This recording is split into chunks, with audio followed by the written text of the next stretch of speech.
In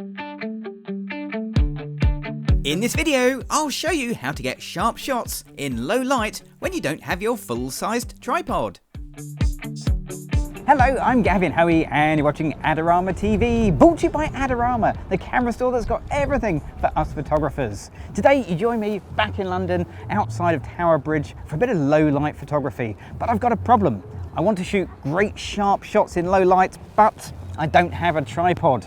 So how can I get around that problem? Well, there's a few things I can do, but let's just take a general picture first, see how it goes. Now the scene I'm going to shoot is actually slightly over there. We'll come to Tower Bridge in a little bit, but let me show you what it looks like if I shoot, say, f8 at 100 ISO in the lighting that I have here. And I'm going to zoom in as well, just to really make this that much harder. And I shoot the London skyline. Now I can hear the shutter. I can hear when I take a picture, that shutter is quite slow. Now I'm lucky, the Olympus EM5 Mark II has brilliant in-camera stabilization, and lots of cameras do, either in camera or in the lens, that can help. But there's things you can do to give your camera a fighting chance. Now the first one is to think about the aperture and the ISO. You've got to get your shutter speed up for sharp shots. So do you need to be on 100 ISO? Does your camera take good pictures, say, at 400 ISO or 800 ISO or 1600 ISO, whatever you need to do?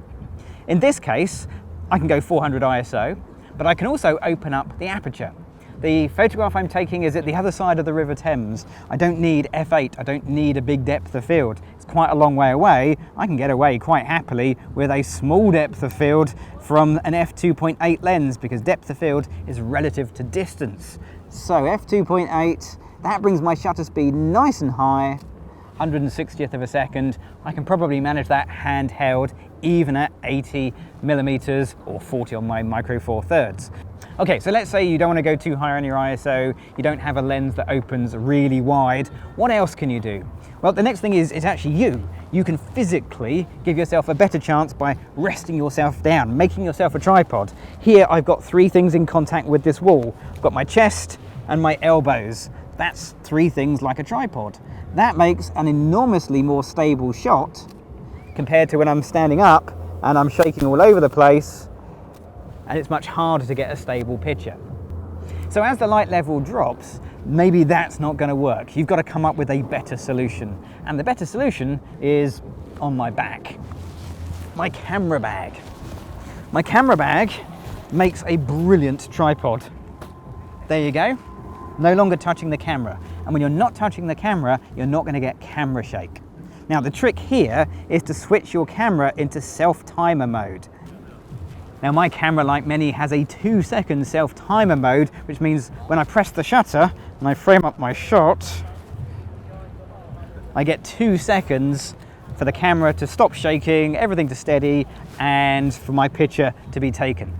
Now, if you have a traditional digital SLR, you have a mirror that moves as well. You might want to consider doing mirror lockup.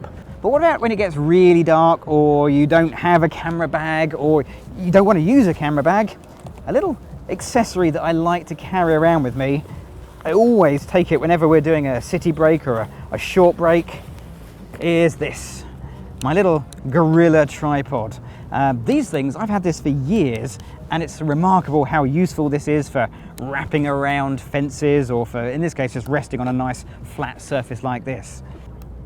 So I can prop my camera on the Gorilla Pod, and now I have a little travel tripod, perfect for taking these shots. Pop the camera bag away, and I can keep on shooting. There are various different Gorilla Pods for various size and weights cameras, so make sure you choose one that's suitable for your camera and your lens combination. But in this case, absolutely perfect. I'm still going to use the 2-second self-timer just to give myself a little bit of a fighting chance, but now I can actually drop my aperture.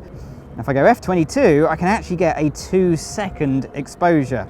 Now I know what it looks like in the video, it doesn't look that dark, but trust me, it's surprisingly dark. 2-second self-timer means I get a little bit of motion blur on the water, gives it a nice smoothness, but it also means that I get crisp shots as well, because of course, the camera's not moving. So there you go, there's a bunch of tips. So let me take those tips out and about. We're going to wander around London as the sun's setting here and see what great pictures we can get. Okay, let's go shooting.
long exposure.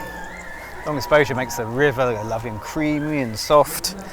Just don't touch the camera. And do it twice.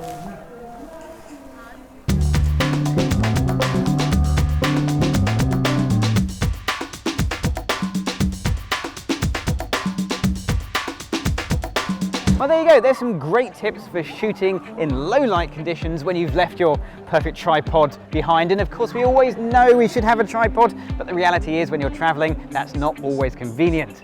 Now, if you want to see more videos from myself and the other amazing presenters right here on Adorama TV, you know what you've got to do. You've got to click on the subscribe button. I'm Gavin Hoey. Thanks for watching.